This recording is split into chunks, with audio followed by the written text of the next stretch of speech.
Entonces, el día de hoy voy a dejar en el uso de la palabra a la doctora, con que nos va a dar la clase teórica sobre fluoruros, mecanismos, toxicidad y programas.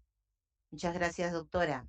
Adelante. Buenas noches, estimados. Vamos a empezar entonces con la clase teórica de hoy día, como ya lo dijo la doctora Silvia, fluoruros, mecanismos, toxicidad y programas.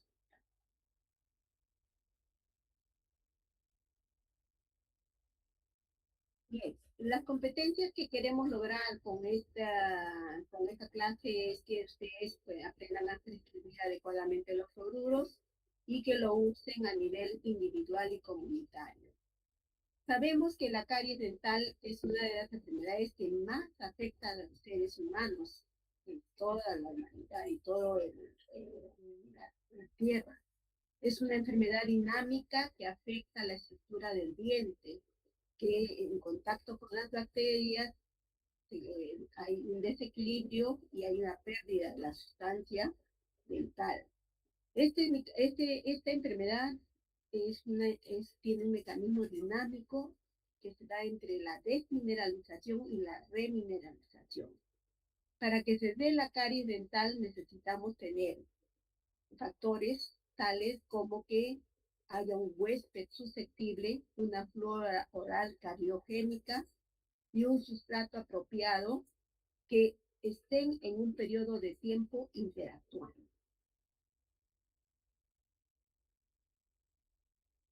Bien, al año 2020, la OMS, ustedes ya hemos hablado nosotros ¿cómo se llama? De Alma Ata, los principios que se dieron. Entonces también en cuanto a odontología salieron muchos principios, pero en el 2020 se dijo, para el 2020, en ese entonces, en los años 80, se trazó las metas de poder disminuir la caries dental en menores de 10 años, tomando como referencia al de 12 años que debería de tener un CPOD igual o menor a 3. Y que los niños menores de 5 años, el 50% estuviera libre de caries. Y las edades a estudiar, a hacer la vigilancia, eran las edades de 5 a 6, 12, 15, 35, 44, 64, 74. Bien, en realidad, cuando se reunió, se vio cuánto se había cumplido estas metas y muy pocos países lo lograron, entre ellos nosotros. Entonces se trazaron las metas para el año 2030. Entre las que he rescatado, las que se relacionan más con nuestro tema, tales que para el 2030 el 80% de la población mundial tendrá derecho a recibir servicios esenciales de salud bucodental. Asimismo, que para ese año la prevalencia mundial de las enfermedades bucales debe experimentar una reducción al menos del 10%. Asimismo, para este año el 50% de los países deben aplicar medidas de políticas destinadas a reducir la ingesta de azúcares libres. De allí que en nuestro país también salió la ley de la alimentación, restringiendo tanto azúcares como grasas saturadas. Para el año 2030 también se piensa que el 50% de los países dispondrán de orientaciones nacionales para la administración adecuada del flúor para atender la salud bucodental de la población. Aquí rescatamos pues que el flúor es uno de los medicamentos que juegan un rol muy importante para alcanzar esa meta. Hay que definir y entender qué es el flúor. Sabemos que es un elemento químico, ¿no? Halógeno, número 9 en la tabla periódica, altamente reactivo, y en la naturaleza no se encuentra libre, siempre está formando fluoruros de algún tipo. Y es esencial para el desarrollo óptimo de la salud ósea y del diente, pero es tóxico en concentraciones elevadas. En odontología se usa para prevenir la caries y las enfermedades relacionadas, se aplica por vía sistémica o por vía tópica, que lo vamos a ahondar profundamente a lo largo de este tema. En la medicina también se usa, así como en radiofarmacéuticos, en aparatos de tomografía para ayudar a captar mejor y fijar mejor las imágenes, para el metabolismo óseo, sobre todo cuando hay la osteoporosis, la pérdida de calcio en los huesos. Y últimamente se ve que al menos el 20% de los fármacos tienen algún contenido de flúor que ayuda a estabilizar su sustancia. En la industria también se aplica en la producción de refrigerantes, enriquecimiento uranio, síntesis de químicos, metalúrgica, fábrica de polímeros, etc. En la OMS, la OPS, dice que debemos hacer una vigilancia epidemiológica para poder nosotros ver la prevalencia de fluorosis, que es un indicador de consumo inadecuado de flúor, e incidencia de caries dental, que es ya el no recibir nada de flúor. Bien, el flúor entonces se constituye en un medicamento desde el punto de vista odontológico, de uso odontológico, que constituye, después de la higiene, un arma muy eficaz en la prevención de la caries y por ende de otras enfermedades relacionadas. Se puede aplicar por vía tópica o por vía sistémica. La acción del flúor. Vamos a ver varias láminas al respecto para reforzar. Acción sobre la hidroxiapatita. Disminuye su solubilidad, su cristalinidad, la aumenta y promueve la formación del fluorapatita, que es la capa que cubre al esmalte. Tiene acción sobre las bacterias, no sobre la placa bacteriana. Se dice que es un antibacteriano directo y tiene una buena acción para inhibir los productos de las bacterias. Asimismo, en la superficie del esmalte inhibe la unión de proteínas y bacterias y disminuye la energía superficial libre. Uno de los efectos del flúor es que es anticaries. Se basa en la producción de cambios de la carga superficial del diente e impide la formación de la película adquirida. Por tanto, la adherencia de microorganismos al diente. Los fluoruros también disminuyen la solubilidad del esmalte a los ácidos, potenciando la precipitación de calcio y fósforo que están presentes en boca, en la saliva, ¿no? Para reemplazar las sales solubles que debilitan la superficie dentaria. En concentraciones reducidas actúa también inhibiendo la formación de polisacáridos extracelulares y en concentraciones elevadas tienen efecto bactericida. Las soluciones diluidas de flúor transforman la hidroxiapatita en fluorapatita, como ya les dije. Antes de continuar, si ustedes hubiera alguna pregunta de parte de ustedes, lo van escribiendo en el chat y cuando termine voy leyendo y respondiendo, ¿ya?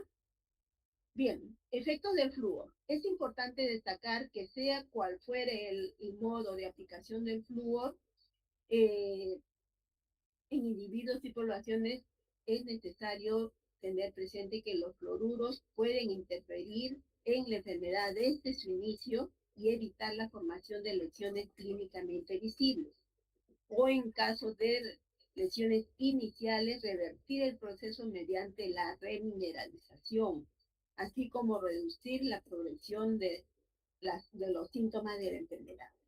Aquí repitiendo un poco, acción sobre la hidroxiapatita, convirtiéndola en fluorapatita, acción sobre la superficie del esmalte, reduciendo, inhibe la unión de proteínas y bacterias, acción sobre las bacterias mismas, ¿no? Siendo un antibacteriano directo y mejorando la morfología, la estructura y la morfología de la corona del diente. Bien, El mecanismo de remineralización del esmalte.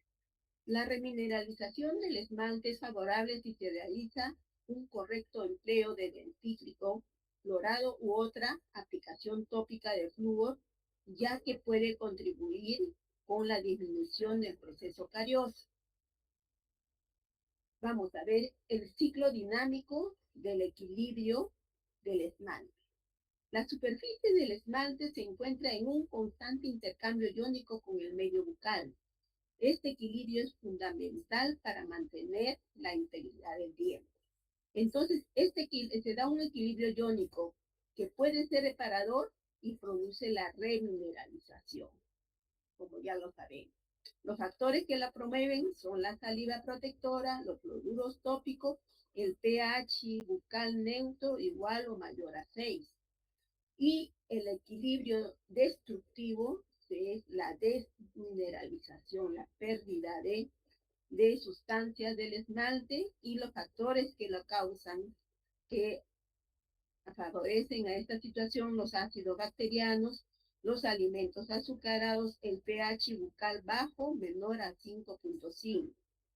En realidad, el resultado neto de esta acción, este equilibrio dinámico, es un balance, que debe haber un balance entre ambos, aunque la remineralización debería siempre estar más arriba que la desmineralización. Bien, la terapéutica de la carie dental. La remineralización consiste en la incorporación de minerales a una zona dental desmineralizada para su reparación. Indica también en caries de esmalte sin cavitación, lesiones incipientes o mancha blanca, que ya conocemos. Se utiliza para ello flúor barniz, gel, xilitol más flúor. Ahora se está saliendo también la aplicación de láser terapia. Bien, entonces, ¿qué produce cuando nosotros tenemos una lesión de caries?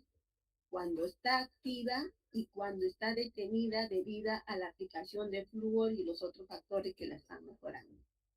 La característica, vamos a ver cómo es la característica de la caries activa y de la caries detenida. La caries activa, su evolución, avanza activamente destruyendo el esmalte y dentina. La caries detenida, se ve que se ha paralizado el proceso de desmineralización y se detuvo de forma natural o por terapias que ha recibido. Visualmente, el aspecto visual.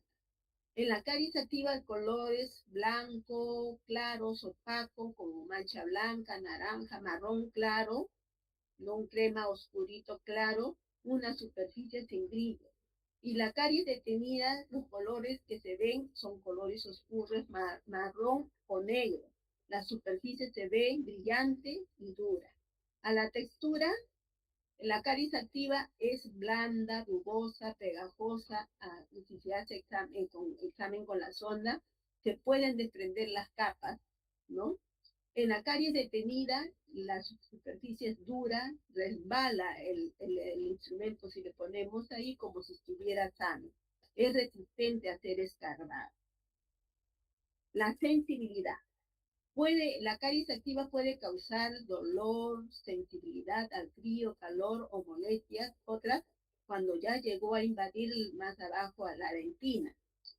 Y la caries detenida ya no presenta dolor ni sensibilidad. El tratamiento que se requiere en la caries activa requiere una intervención como limpieza de caries, sellador o restauración. En la caries detenida no requiere restauración, salvo que sea un problema de tipo estético, ni profunda tampoco.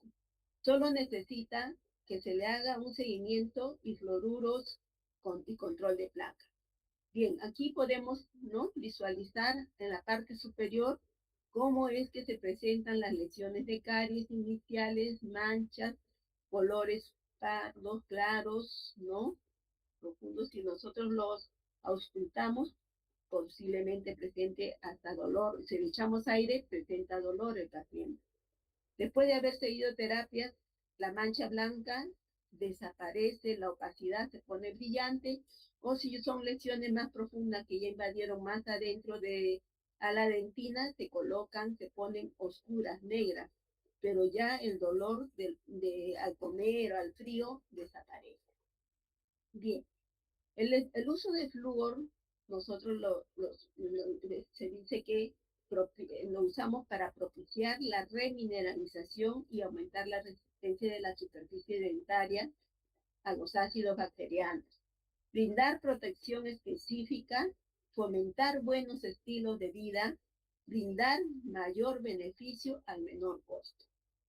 Sin embargo, también es necesario saber que el flúor puede producir una toxicidad aguda o una toxicidad crónica. La toxicidad aguda se da por incorporar, comer cantidades superiores o igual a 5 miligramos de flúor por kilogramo. Se dice que la dosis probablemente tóxica. Es muy raro que se den estos casos, se pueden dar por descuido, por ejemplo, pero hay que tener mucho cuidado. Eso es por negligencia y por permitir que medicamentos con flúor, como la pasta dental, queden al alcance de los niños y puedan producir esto, ¿no? Ahora, la toxicidad crónica, eso sí se da por consumir altas dosis de flúor durante el desarrollo del diente y por largo tiempo, lo cual puede producir fluorosis dental. La prevalencia de fluoruros dental está relacionada con el tiempo y dosis consumida en la primera infancia. La prevalencia de fluorosis se da en la primera infancia o más pequeños, inclusive en la etapa prenatal. Está relacionado con el consumo de agua en altas dosis de flúor o más de un medio sistémico de consumo de flúor o alto consumo de dentríficos. Se ha visto que los niños, por ese sabor tan agradable que tienen las pastas dentales de niños, se comen como si fueran mermelada, ¿no? Por ello existe evidencia de que el cepillado de los dientes de los niños pequeños hay que dosificar adecuadamente la pasta, ¿no? Los niños que tienen mucha caries se recomienda que deben usar una pasta con más de 1000 ppm. Pero esto también es necesario que sea muy supervisado por un adulto. En todas estas circunstancias, a los niños pequeños el cepillado, hasta por lo menos hasta los 5 o 6 años, el cepillado lo deben realizar los padres o adultos, lo cual va a beneficiar para evitar que se produzca esta oportunidad. Entonces, ¿qué cantidad de pasta o dentrífico deplorado se debe poner en los primeros años de vida? Hablamos de los menores de un año hasta los 6 años. Se dice que un menor de un año tiene, que pesa 10 kilos aproximadamente, apenas tiene los incisivos superiores e inferiores. Para ellos indicar una dosis similar a medio grano de arroz.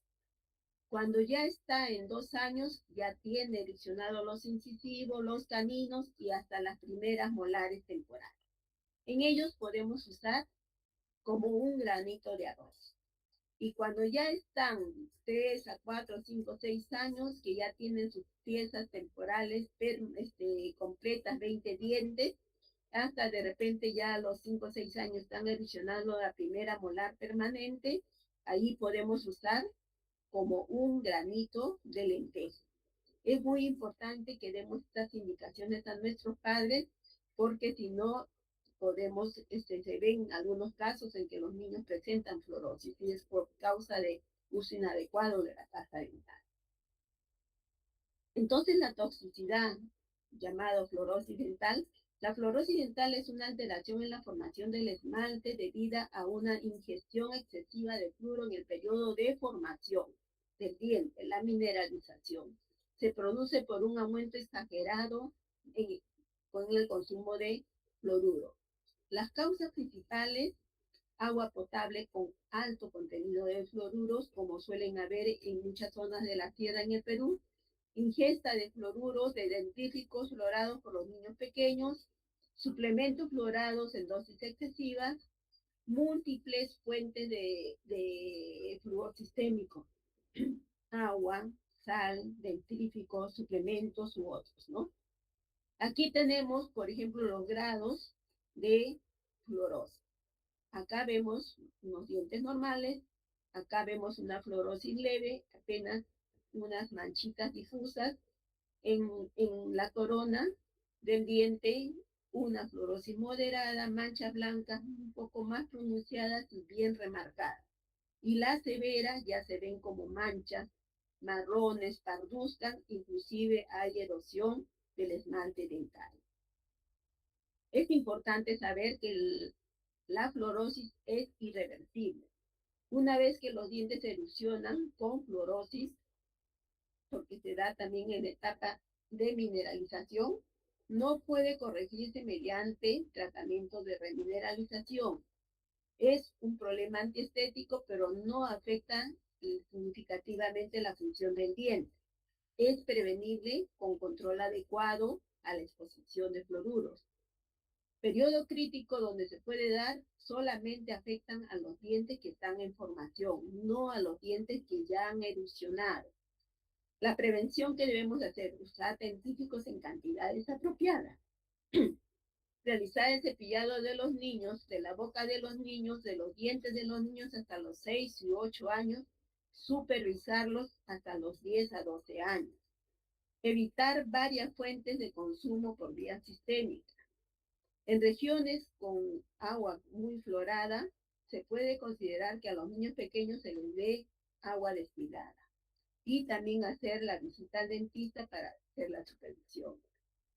Bien, para estudios epidemiológicos de la fluorosis dental se usa este índice de DIN.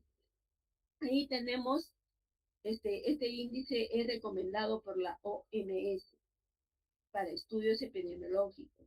Tenemos aquí los grados de 0 al 4, ¿no?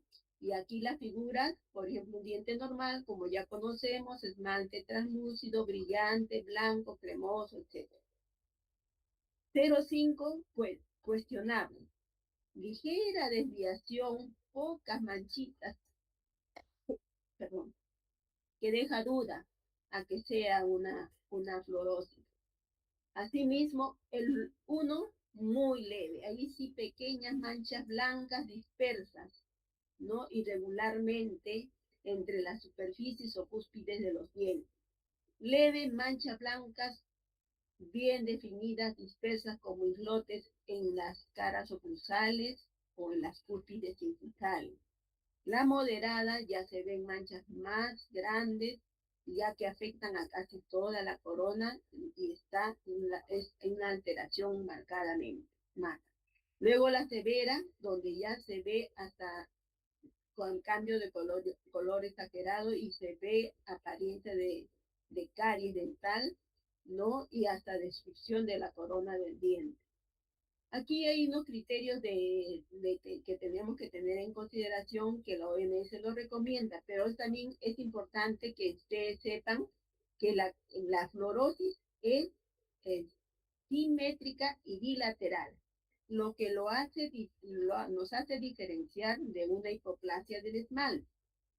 Simétrica y bilateral, ¿qué significa? Que si el incisivo central de un lado, dígase la pieza 5.1, no, la pieza 5.1 está con fluorosis, también, para decir que tiene fluorosis, también debe estar afectada la 6.1. Y así sucesivamente. Los pares, la primer premolar de un lado también debe estar afectada la del otro lado, porque las piezas dentarias todas se forman al mismo tiempo. Primero se forman los incisivos, van a los caninos, las premolares y así sucesivamente. Bueno, es importante que nosotros comparemos que la importancia de adicionar el flúor en los dentífricos debe ser entendida semejante a los suplementos vitamínicos. Los suplementos vitamínicos no los dejamos al alcance del niño. Si se lo dejáramos fuera muy rico, el niño termina comiéndoselos todo y ahí vienen otro tipo de problemas. Bien, acá en el Perú tenemos los programas nacionales de salud bucal. Por el año 85, después que vino la conferencia de Alma Ata, hubieron muchos cambios.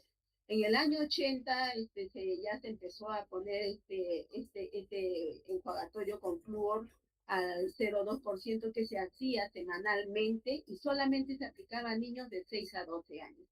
y lo hacían, capacitábamos a profesores de colegios y ellos lo hacían semanalmente por la baja cantidad de dosis de flúor que tenía. Luego, por el año 85, se hizo un estudio a nivel nacional para detectar áreas, zonas de Perú que tienen naturalmente sus aguas, tienen flúor, y se decidió hacer, fluorar la sal de consumo, porque es más cómodo, más accesible, pero teniendo cuidado de que a esas zonas donde se detectó que sus aguas tienen flúor, no se distribuyan la sal fluorada. Finalmente, ya como hasta ahora tenemos la aplicación de flúor gel trimestral o el barniz y el gel trimestral o semestral ya para toda la población, preescolares, escolares, población vulnerable, etcétera, ¿no? Recordar que el país, nuestro Perú, es un país sal fluorado por su geografía andina.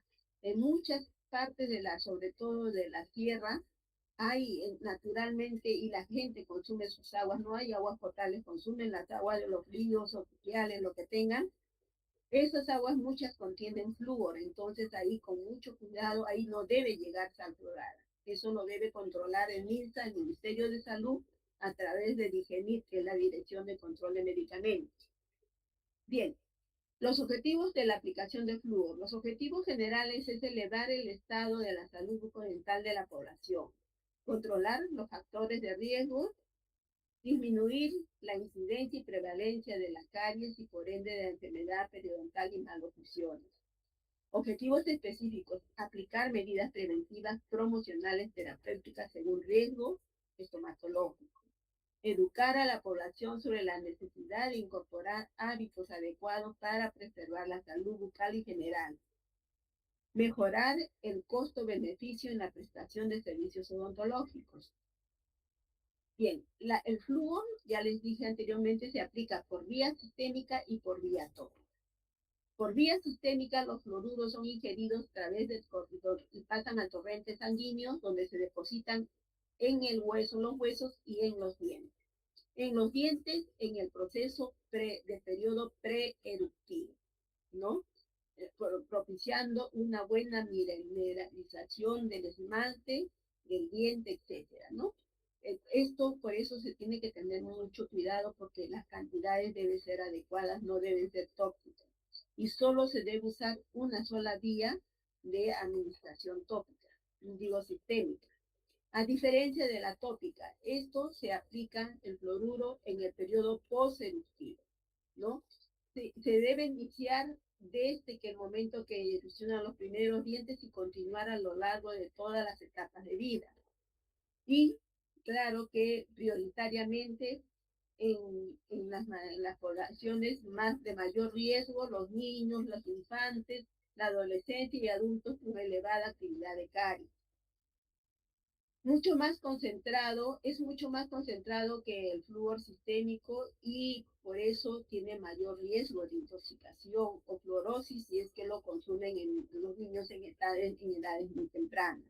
La aplicación tópica no tiene ninguna contraindicación. Bien, esto para reforzar lo dicho anteriormente, que el flúor sistémico es ingerido y a nivel óseo se incorpora a los huesos para poder retener el calcio en el hueso y en el diente para poder formar una buena estructura del esmalte en el periodo preeruptivo. Y la vía tópica que se aplica en el periodo posteruptivo y que más debemos enfatizar, ¿no?, en la infancia, en la adolescencia y en adultos con elevada actividad de caries, aunque yo recomiendo que todos debemos ponernos flúor. Bien, hablando de las vías sistémicas, nosotros acá acá tenemos agua natural con flúor, pero con altas dosis. Pero en otros países donde han elegido poner flúor a sus aguas de consumo, agua potable, la dosis terapéutica se indica que sea de 0,8 a 1,2 ppm. La reducción de caries llega hasta el 70%. Las ventajas: tiene alta eficacia, bajo costo, muy segura y una máxima cobertura. Las desventajas es que gran parte de la población en nuestro medio, por ejemplo, no tiene acceso y por falta de cultura hay mucho desperdicio del agua. Lo que sí en el Perú desde los años 80 tenemos las sales con flúor y las sales sin flúor. En la parte posterior siempre leer la indicación de que decir que contiene flúor y ahí dice la cantidad que debe estar entre 200 y 250 ppm. ¿No? La reducción llega de caries, la reducción de caries llega hasta un 60%. Las ventajas, alta eficacia, bajo costo, la implementación es sencilla y una máxima cobertura. La desventaja es difícil de conocer la cantidad consumida y su distribución también suele ser un poco difícil. No, todo, no siempre se llega a todas partes. También otras aplicaciones sistémicas. Nosotros antes teníamos fármacos florados, ¿no? Como gotas para niños, comprimidos para adultos con osteoporosis, etcétera, pero ya ahora ya no lo hay. Y, pero sí, en otros países le agregan a sus alimentos, tal como la sal, la leche, el chocolate u otros, le agregan fluotamín que reemplaza el agua florada o la sal florada. Pero también encontramos que los alimentos naturales contienen cantidades pequeñas de flúor, tal como el pescado, jurel, las hojas de té verde o negro, carnes de aves, espinacas, cereales como el trigo, el arroz, el durazno, etcétera. Pero son cantidades muy pequeñas que no llevarían a producir fluorosis. Bien, por la vía tópica tenemos que el flúor tiene un gran efecto cariostático. Se pueden utilizar varias vías tópicas combinadas. Puede ser aplicado por el dentista o personal auxiliar, por los promotores de salud o profesores que ya les dije anteriormente, o aplicarse en el hogar, ¿no? La vía tópica, autoaplicación, los colutorios, los dentífricos, profesionales, los geles, barnices, sellantes, etcétera. Tenemos aquí diferentes técnicas, ¿no? De aplicación de flúor. Empezamos con la aplicación de flúor al fluoruro de sodio al 0,2%, que era la que empleábamos antes, pero siempre es bueno conocer, la que se hacía semanalmente. La reducción de caries llegaba hasta un 60%. Siempre se indica que todo flúor debe ser aplicado de acuerdo al riesgo estomatológico.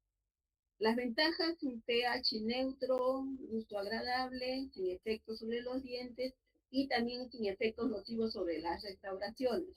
Un bajo costo, aplicación masiva a nivel de comunidades y escuelas.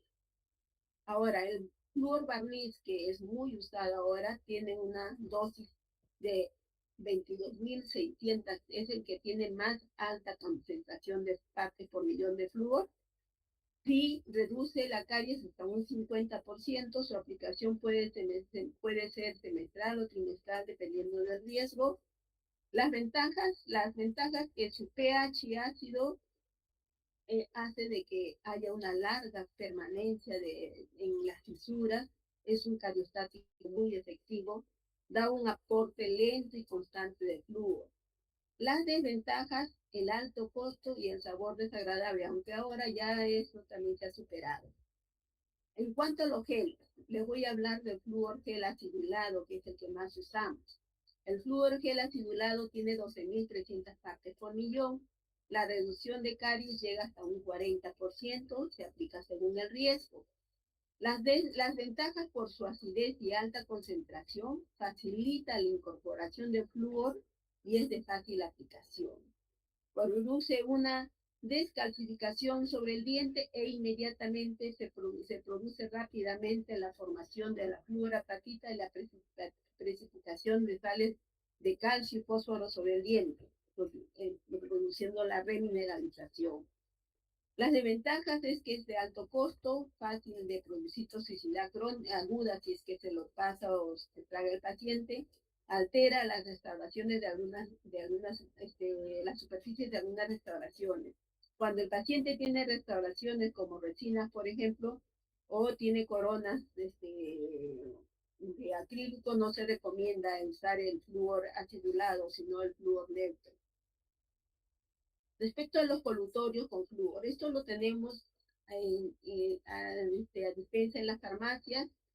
fluoruro de sodio, fluoruro de estaño, ¿no? La reducción de caries llega hasta un 60%, puede ser aplicado diariamente. Las ventajas es que es de fácil aplicación, incluso en el hogar, bajo costo. Los frascos estos traen su vasito, pero basta con que se le dé una cucharadita chiquita, es suficiente para que dé un buen aporte de flúor y que este flúor quede constantemente y haga su efecto que necesitamos. Bien, ahora los dentífricos fluorados. Estos son los más usuales. Tenemos las dosis de 1000, 1500 hasta 2000 ppm. Su concentración es muy variable. Logra bajar la caries, la reducción hasta un 48%. La aplicación es diaria de 2 a 3 veces por día mediante el cepillado dental. Ventajas más utilizado y difundido es un buen cariostático. Las desventajas puede haber pérdida de la acción de flúor cuando después de cepillarnos nos enjuagamos la boca. Los sellantes dan un buen aporte de sellantes de fotos y estructuras, dan un buen aporte de flúor y una buena permanencia del flúor en los dientes, ¿no? Estos se aplican también de acuerdo al riesgo de caries. Se dice que más o menos el 50% de las superficies dentales de las fisuras oclusales necesitan este tipo de tratamiento. Se ha hecho estudios, se ha visto que a un año se mantiene hasta un 96% y hasta después de los 5 años puede mantenerse hasta un 82%. ¿No? La desventaja es que es de alto costo para una aplicación en salud pública. Bien, ahora hablando de los mitos acerca del flúor. Cuando se empezó a usar el flúor por los años 70, se tenía muchas creencias y aún ahora siguen saliendo creencias en contra del flúor. Hay mucha creencia antiflúor. Antes se decía que solamente el flúor era para los niños. Se decía también que después de aplicar el flúor no deberían de tomarse lácteos porque si no el calcio se iba a juntar con el calcio de la leche y ya no se iba a depositar sobre la superficie dental. Se decía que no se pueden aplicar flúor en zonas endémicas de fluorosis, ¿no? La fluorosis dental dependiendo del grado, en cualquiera de sus grados es la única enfermedad que ha sido producida por consumo de flúor por vía sistémica, pero sin embargo, la aplicación tópica favorece a que esta fluorosis no se destruya, porque el diente cuando ya está muy avanzado, la fluorosis en grado severo, se comienza a destruir el diente. Bueno, los dientes con fluorosis antes se decía no deben someterse a la aplicación de flúor. Se decía que los dentífricos con 500 ppm era suficiente para prevenir la caries. Asimismo, que los dentífricos fluorados antes de los 3 años era un factor de riesgo de fluorosis dental. Ya se ha dicho todas las razones que no dan lugar a estas opiniones. Bien, la oportunidad de empleo del flúor en los niños es en tratamiento individual desde la primera infancia, desde que erosionan los primeros dientes temporales. Y se sigue aplicando de acuerdo al riesgo estomatológico. Y en programas de salud pública a nivel preescolar como primera fase y a nivel de primaria y secundaria como segunda fase. Finalmente, el objetivo final de aplicar flúor es para controlar la placa bacteriana, para remineralizar el diente y crear un buen hábito para toda la vida. En conclusión, proteger a nuestros pacientes. Conclusiones del manejo clínico. El flúor es el pilar terapéutico central de todos los programas preventivos promocionales de salud bucal. Su acción trasciende la prevención cuando actuando como agente terapéutico. Ninguna terapia aislada ofrece un control máximo. No solamente poner flúor, tenemos que combinar la higiene, la dieta, etc. Conclusiones científicas según renombrados colegas a nivel mundial. Eficacia comprobada según Peterson. Los fluoruros han demostrado de manera contundente y sistemática su efectividad absoluta en la prevención activa de la caries dental a escala global. El doctor Curie dice, superación de mitos. Las corrientes ideológicas de mitos respecto al uso del flúor carecen de fundamento científico. Hoy en día han sido completamente superados por la evidencia clínica rigurosa. Cuenca nos dice desde España, beneficio transversal. Aunque inicialmente se asumió que los fluoruros solo protegían los dientes recién erosionados en los niños, hoy en día se sabe que nos da un beneficio en todas las etapas de vida. En conclusión, Cuenca nos dice también, el uso racional, consciente y juicioso del flúor en nuestro medio constituye la mejor evidencia científica para tomar decisiones adecuadas sobre el cuidado de nuestros dientes y comunidad. Bien, agradezco la atención. Si hubieran preguntas, a ver chicos, ¿están allí?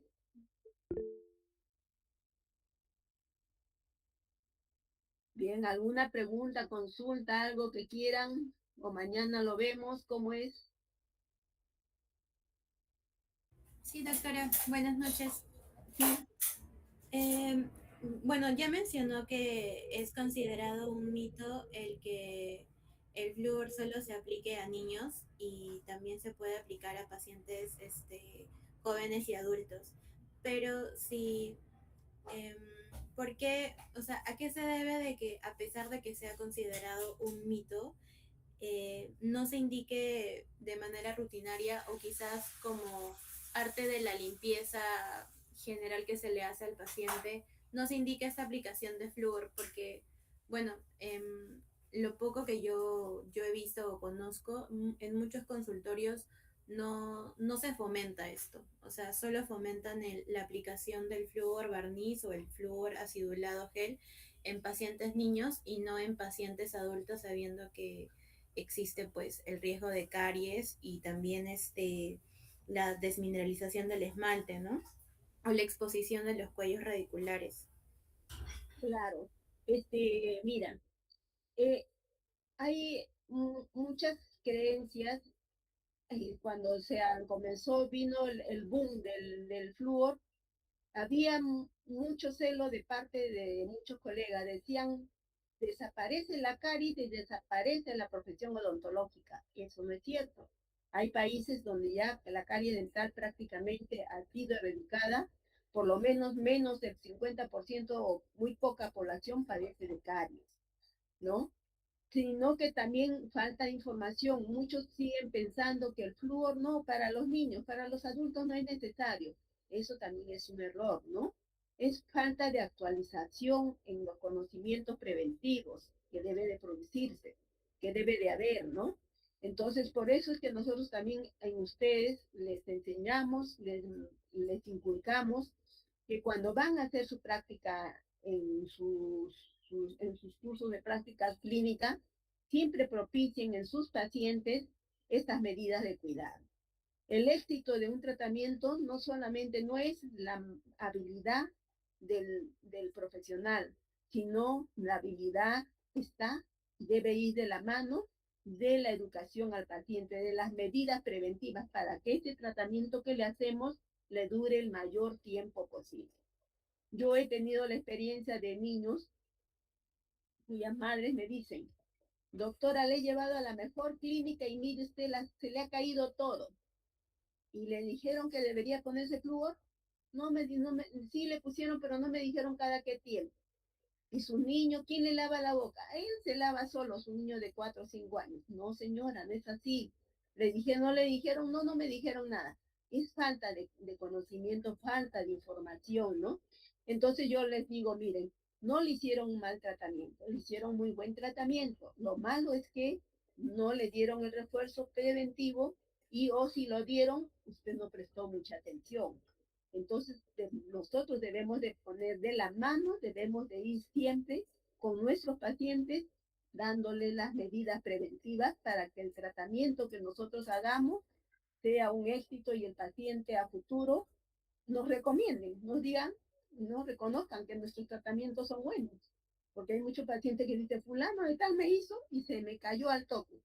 Es que no, de pronto no le dijo cómo cuidarlo, ¿no? Y el paciente piensa que, como les digo a los pacientes, la superficie del diente, el esmalte dentario, está considerado uno de los materiales más duros de la naturaleza. Se dice, en algún momento se ha dicho que es tan duro como un diamante, como el diente de un tiburón. Y si ese diente tan duro se nos destruye, nada de lo que le hagamos curaciones, con son materiales sintéticos, va a ser más duro que ese diente.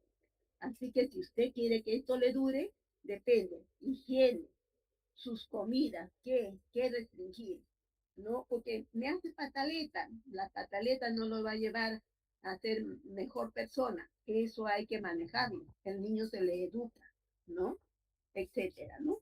Entonces nosotros debemos de siempre educar al paciente, niño, adulto, etcétera, para que asuman actitudes positivas en el cuidado y el mantenimiento de su salud y hagan un buen comentario del tratamiento que le hemos hecho también. Gracias por la pregunta, Juliana, ¿no? Doctora, gracias. Sí, Juliana. ¿Alguien más? ¿Alguna otra pregunta o inquietud, chicos?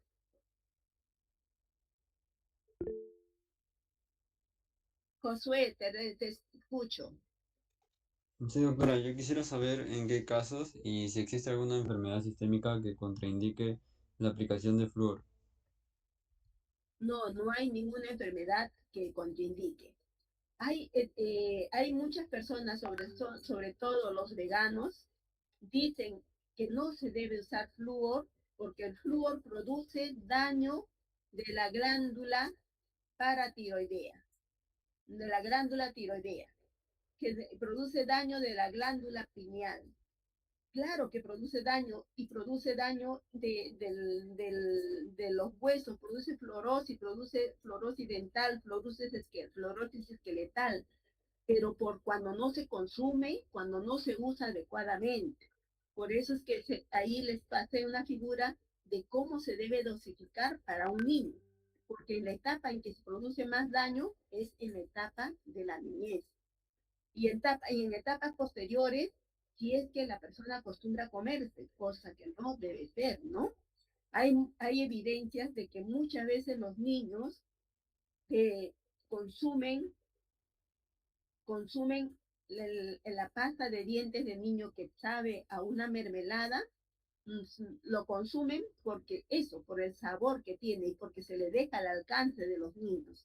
Siempre se les dice a los padres, se les debe decir a los padres, esta pasta dental es un medicamento y por tanto, como es un medicamento rico, no puede estar al alcance del niño. Eso tiene que estar lejos del niño y solamente el padre, madre o persona adulta agarrarlo en el momento en que le va a cepillar. Y nosotros mismos adultos cepillamos adecuadamente, máximo el tamaño de una alberja, la pasta para nosotros. No necesitamos ponerlo a todo lo largo. A todo lo largo llegamos también a veces a pasarnos un poco de pasta dental. Entonces hay que tener mucho cuidado con todo eso, chicos. ¿De acuerdo? ¿Alguien quiere hacer otra consulta o comentar algo sobre una experiencia? Hola, ¿están allí?